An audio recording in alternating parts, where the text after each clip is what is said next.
दोस्तों आज की इस वीडियो में हम लोग Mazagon dock ship builder stock के बारे में बात करने वाले हैं। दोस्तों कैसे होता है ना, जब कोई स्टॉक रन अप लगा देते हो कोई भी nobody cares about the valuations about their profits and revenues.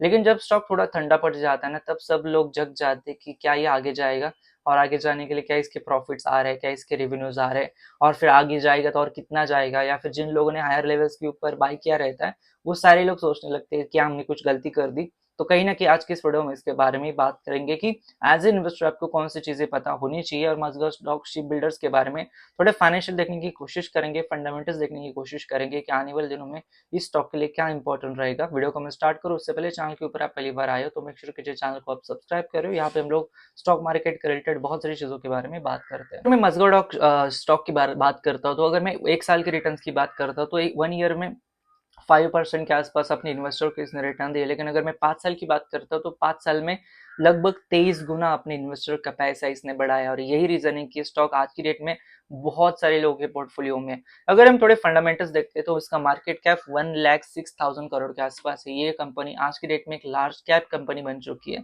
वहीं पे अगर मैं पी रेशियो की बात करता हूँ तो 49 के आसपास पी रेशियो। वहीं पे अगर मैं इंडस्ट्री का पी देखता हूँ तो 48 के आसपास है।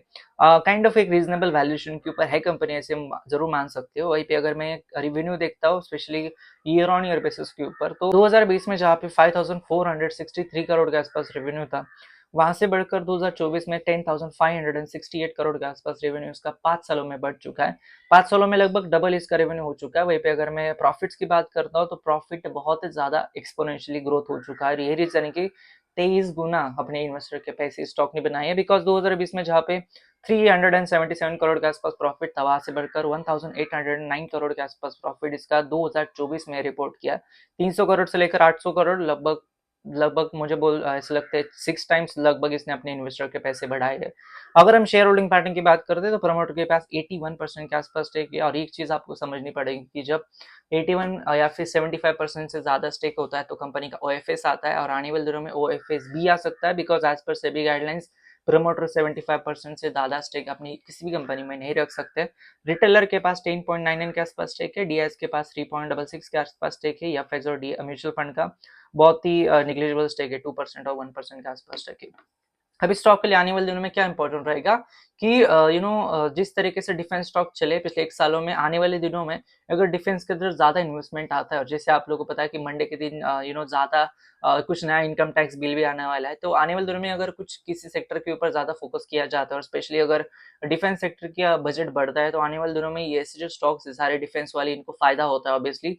और ये 5 सालों में रनअप लगाने का यही रीजन है कि पिछले कुछ दिनों से जिस तरीके से डिफेंस के ऊपर गवर्नमेंट ऑफ इंडिया का फोकस रहा है, ये ऐसे स्टॉक काफी ज्यादा रनअप इसलिए लगा रहा है बिकॉज इनको कॉन्ट्रैक्ट्स उतने ज्यादा मिल रहे हैं, और जितने ज्यादा कॉन्ट्रैक्ट्स मिलेंगे सिंपल बात होती है उतनी ज्यादा प्रॉफिट्स इनके बढ़ते हैं, और उतनी ज्यादा वैल्यूएशन के ऊपर ये स्टॉक ट्रेड होना चालू कर देते हैं। तो लगभग 5 साल पहले जहाँ पे ये स्टॉक जो 100 रुपए 150 रुपए के आसपास ट्रेड कर रहा था, वहां से लेकर लगभग लगभग अभी ये 2,500 रुपीज को भी क्रॉस कर चुका है। तो आने वाले दिनों में डिफेंस स्टॉक की जो रैलीज है वो कितनी ज्यादा कंटिन्यू रहती है। And the most important thing, कोई भी स्टॉक जो है वो हमेशा ऊपर नहीं जाता है। It takes a time to start a rally, it takes a time to run up लगाने के लिए। तो आने वाले दिनों में ऐसा नहीं होगा कि ये 2,000 3,000 वाला स्टॉक डायरेक्टली 9-10 हजार रुपए के ऊपर जाएगा 2-3 महीनों के अंदर। It will take a time, it will take a very large amount of time, because ये ऑलरेडी बहुत रन अप लगा चुका है। अब स्टॉक थोड़ा थक भी जाता है तो थोड़े दिन के लिए शांत है। तो देखते हैं आने वाले दिनों में अगर गवर्नमेंट का फोकस कुछ बढ़ता है, डिफेंस के ऊपर ज्यादा इन्वेस्टमेंट आता है, तो ऑब्वियसली इस स्टॉक को और ज्यादा फायदा होगा। तो ये था आज का वीडियो। वीडियो को कमेंट करो उससे पहले चैनल को सब्सक्राइब कर देना, वीडियो को लाइक कर देना। धन्यवाद दोस्तों ये वीडियो देखने के लिए, धन्यवाद।